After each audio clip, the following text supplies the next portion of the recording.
Because let's be honest, character development is an overused and overvalued term, not just in how it's used as a universal standard to judge media, but in how that fact ultimately hinders the understanding of so many stories and characters by trying to narrow them all down to a binary matter of whether or not they visibly change over the course of the story. Though before we go any further, change is inevitability, but stories choose to focus on whatever they can and do. However a character progresses, there's so much more to a story than how much a character changes, or even just how developed or fleshed out they happen to be. It's fine to appreciate a character for being fleshed out, but what the character happens to like and dislike has so much less bearing on their actual role in the story. A character is ultimately an abstraction of a person, a literary object to be used in service of that story, often for the purpose of creating conflict. And I believe the idea of character development is one perceived as valuable because it more or less forces there to be some form of conflict in a story. A character will not just roll over while sleeping and be changed permanently. It will happen because they met some challenge they are unfit to face and must grow to overcome it. They must, consciously or not, recognize an error in their mentality or actions, and by seeing them change their approach in a future conflict, or even becoming more content or satisfied where before they might have been anxious or troubled, they show their growth as a result of the prior events. And to examine a more concrete example, we're going on an adventure.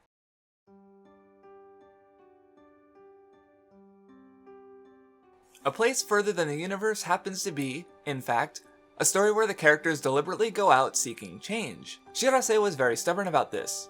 More than anything, she had to be correct. Her mother did not die in Antarctica, so she wanted to go to find her despite how impossible it sounded. Even the act of getting there was something her classmates continually insisted was impossible, to the point that she was an outcast. No free time for all the work that allowed her to save 1,000,000 yen. No classmates who wanted to associate with the single-minded weirdo. But despite all of that, she persisted, not just reaching Antarctica, but finding friends who supported her as she came to want to support them.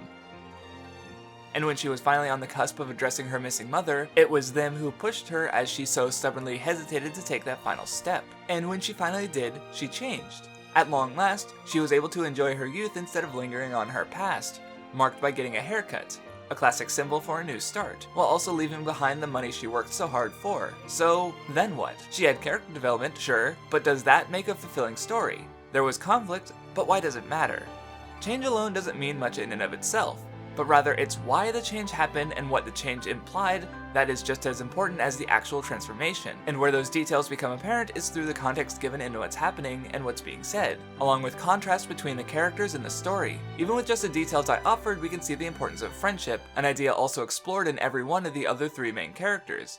From Kimari's longtime experience with having friends to the inverse trust issues of Yuzuki and Hinata. Shirase's hesitance was something she was able to move past through her friends pushing her, yes, but we also have the two objects left behind to consider. The laptop Shirase's mother Takako left behind by accident, and her own money she worked for. Takako left the snow cruiser for reasons not explicitly stated, but as she left the laptop behind on accident, it's not impossible that she wanted to retrieve it, going out into the blizzard to maintain that connection to her daughter. But more importantly, she did so alone. Even though she had friends, one who she adventured with much like her daughter would, she did not rely on them as she went outside into the blizzard, unable to accept that which she left behind. And her tragic disappearance was not something that significantly changed Shirase. Her world didn't move at all, even when the person most important to her was said to have died. Nothing appeared to be different, thus the child became convinced that nothing was different. It was for that reason that she was driven to go to Antarctica, in hopes that something would move. Change doesn't just happen when one is going by stagnantly,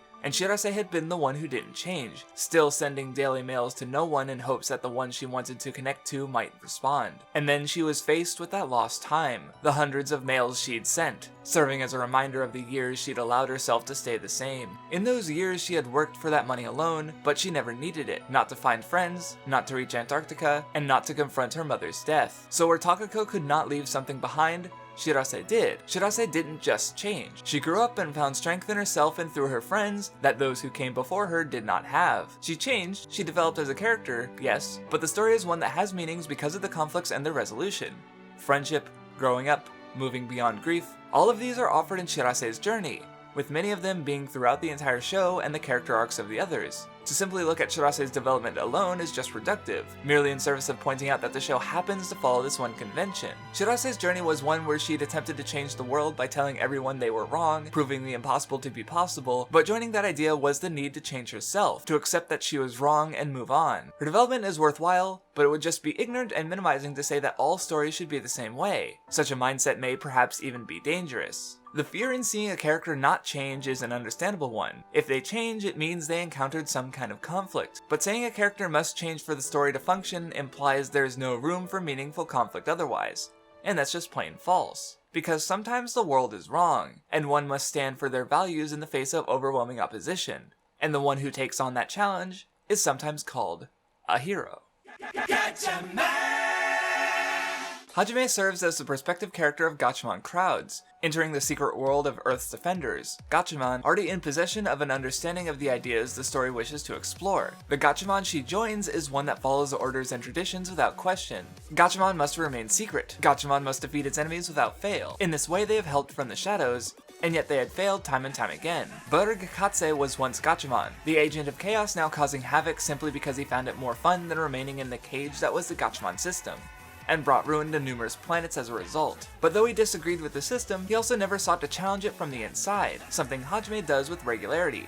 Hajime is one who always attempts to understand other perspectives, and that idealistic nature has her butting heads with the agents of the system she was invited into, and in challenging that system, she pushed it to change. By aiming to learn more about Gatchaman's highly intelligent enemies instead of trying to exterminate them, they surrendered the captives they'd been taking, having not even realized they were harming potentially sentient life forms that could hardly perceive them, or do anything but fight in self-defense like an ant. It was Hajime who broke through to them through mutual understanding, and this nature of hers became something that changed the world Gatchaman fought in, and eventually, Gatchaman itself.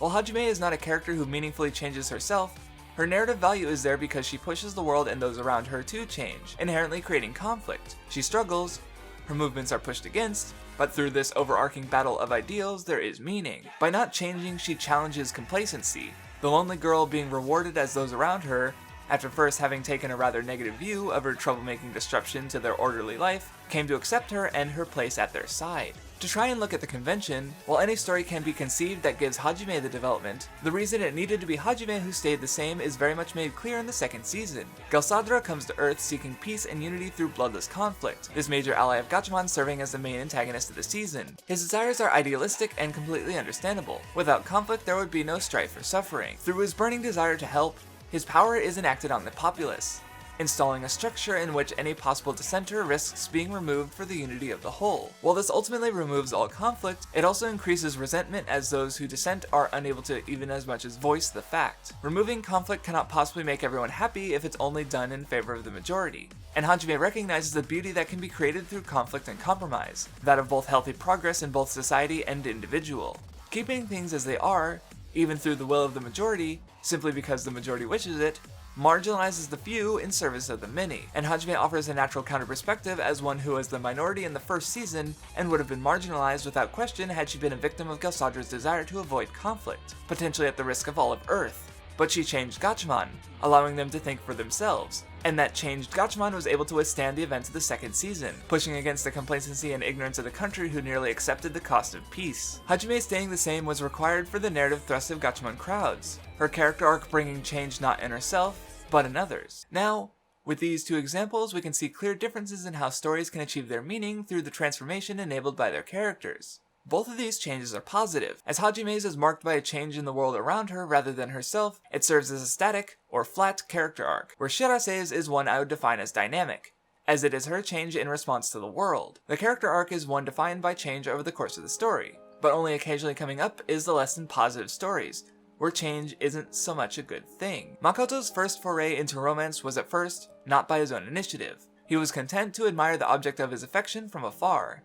He had his feelings, certainly, but was hesitant to get any closer. His deskmate, Sekai, however, considered his feelings, pushing him into action, jump-starting his relationship with Kotonoha. Young and awkward, their relationship was hardly ideal. Makoto was not aware of his desires for physical intimacy until that option was in front of him to take. Kotonoha, however, was rather shy around men, and could not bear his advances. She did not reject him outright, In fact, she made steady progress, slowly overcoming her hang-ups and becoming stronger when Makoto was able to be gentle and show restraint, for a time. That restraint soon became a shackle, exhausting him and placing an unwanted weight on his relations. Trying to close the gap could hurt Kotonoha, but the distance wasn't closing fast enough for Makoto. And with Sekai's intervention, her love training, Makoto found another route to his carnal pleasure. No longer did he have to be considerate of a shy, fragile girl. He already got along with Sekai, and through her, he could get exactly what he wanted. Through his course of action, he only considered himself, not even having the courage to break up with Kotonoha properly. Doing so meant he would have to suffer through her grief and sadness. Running away from that negativity, he merely strung her along at a distance, safe for his shallow feelings. He wasn't always like this. A flashback from Setsuno's perspective shows him being legitimately thoughtful and considerate, if largely to a girl he had no real romantic feelings towards. And Sekai's research into him before they met produced similar observations. But through being handed exactly what he wanted, he threw away that consideration, changing in a dynamic fashion, but with negative consequences. His blatantly inconsiderate actions become something he ultimately accepts of himself as he continues to enter relationships with girl after girl, tenuous ties snapping easily, eventually leaving him with only Sekai and Kotonoha. Sekai pretended to be pregnant to force him into taking responsibility for his actions, if not out of consideration for her, then out of consideration for his child. Even if Makoto still couldn't find himself to think of her even then, those around him kept their distance, keeping the baby in their mind. But Kotonoha never let go of their relationship after everything. She was even willing to forgive Sekai if such a thing would help Makoto. Of all the characters, she was the only one who thought of her loved one before anything. Sekai came to consider herself before Kotonoha and even Makoto after starting the series trying to think of them. Setsuno considered Sekai before her own feelings for Makoto, and Makoto, of course, was interested in himself. Kotonoha put Makoto above herself, and in her own twisted way, seizes the bad ending as hers, remaining with Makoto in the end. A relationship where both sides are not mutually considering the other is merely doomed to fail. That tragedy putting a capstone on the anime's adaptation of the visual novel's bad ending. Where the positive dynamic results in a stronger character and positive changes, the negative arc is ultimately tragic, a fall in personal value, a compromise that might have seemed like a good idea at the time, but ultimately a personal failure with inevitable repercussions. So if there are positive and negative dynamic arcs, then it only stands to reason that there are positive and negative static arcs as well. One eye sees the past, and the other eye sees the present. Spike Spiegel lived his life and fought his battles in the syndicates, but wanted to move on, to find a future where he could have a home with Julia, the woman he loved. His last job went sour, and when he came to, she was gone, having left him for reasons unknown. Spike was left trapped in a dream. He lived for the sake of living, seeking nothing but bounties, turning them in for money, which became food so he could live. And Sid Vicious was his opposite. Where Spike believed he lived in a dream, hoping to one day be free to awaken, Sid thought there was nothing worth believing in, killing the past so that he might charge forward, the two seeking their salvation in part through conflict with the other. Faye too was trapped in her past, but she had a home on the Bebop, pleading for Spike to move on so that home would continue to exist. Jet was once shackled by his past, in the form of a lingering love, but he could still find it in him to move on. Ed remained as the only truly free character in the show, leaving one home for another, and then another. With no past to trap her, and whatever future she desires to look forward to, she could live in the present as she so chooses. Going into the future can be painful, Jet claiming he lost his arm in that charge forward, but as painful as it might be, one cannot stay trapped anywhere, past, present, or future. Duhan admires and respects the past, but ultimately achieves something through his passion. Roko strove to improve as he tried to leave his past behind, much like Spike, but while he met his end, his efforts still allowed his sister to have a life ahead of her, where had he been trapped by inaction, he may have achieved nothing. But when Spike was finally given the chance to find a home, and that chance was snatched from him, Spike resigned himself to the belief that he would never move on unless he took something back. In settling his score, he finally woke up, hoping that he could finally move forward and live his life. But his life had already been lived, time stopping for nothing, for no one. Spike's tale is a cautionary one of refusing to accept reality and accepting to move oneself. Spike's fate did not change the world, nor did he himself change. And for that he died in the present, never reaching his future. Stepping back for a moment from our examples, what is a character arc? Defined by a change over the course of the story, a negative static arc, or at least this example, is narratively satisfying because of a lack of change, as opposed to positive ones where the world advances. But the world around the focal character never stopped being relevant. The world around Shirase was one in which her mother died and she refused to accept it. The world around Makoto rejected his refusal to respect the feelings of those he involved himself in. The world around Spike refused to bend to his inability to change, because that's what a character arc is, the continuing conflict between the character and their world around them, forcing change or death. The world isn't literally the setting, but also those inhabiting it. Every character is inherently a product of their circumstances, their environment, and the choices they made, to one degree or another. And it is through conflict between character and setting that the ideology and meaning of the story can be derived. Character development is not overvalued because it's bad. Far from it. The convention is excellent for beginning writers, as by forcing their character to change, they force them to have failed or recognize their weakness in some way. Through that weakness, they are given conflict, but it doesn't need to be the only route for a story to take if they want conflict. Sometimes it's the world that needs to move. And maybe it will. Here I sit, having explained what makes a character arc worthwhile, so now we can change, throwing out the old convention of focusing so much on character development when there's so many ways to tell a story. Except, no, not at all. Supplanting one helpful but limiting standard for another, more helpful, but in its own way limiting standard gives forward motion, but the ideal isn't so clean. My examples were deliberately characters in which their total arcs fit the terminology used, but my intent was not to claim that these are the only character arcs possible, not in the least. Rather, through the descriptive terms of positive, negative, and static dynamic, we have tools to more easily break down many character arcs, as many stories are not so simple as to fit all their explorations neatly under one bubble. For example, a character arc can easily change its nature over the course of the story. To take the titular Naruto, Naruto's arc begins in a positive static fashion. Seeing the world as it is, he challenges the likes of Zabuza or Neji, using his perspective to point out contradictions in their ideals and actions. But simply seeing the world as it is doesn't mean he understands it. When trying to return Sasuke to the village, there's no contradiction to find.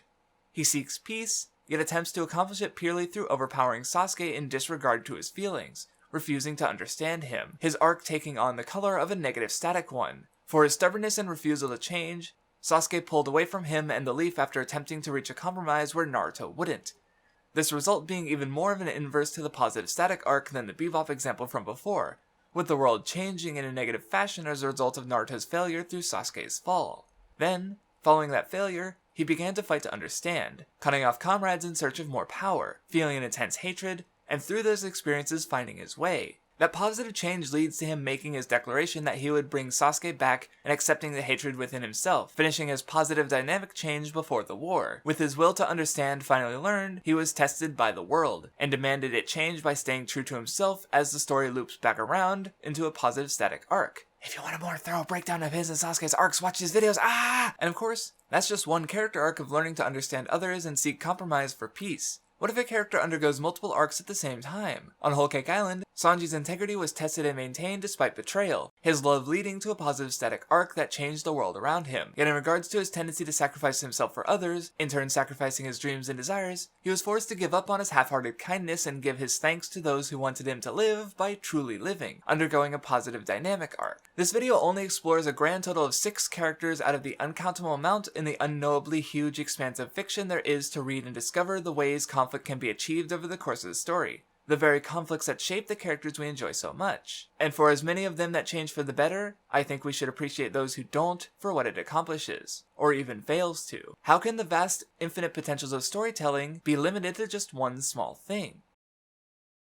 As usual, I'd love to thank my patrons such as Mohammed Akeem, Oliver Mort, Tengoon, Gloogle, Maz, Flarbu, and Mr. Cynical. Thank you for watching.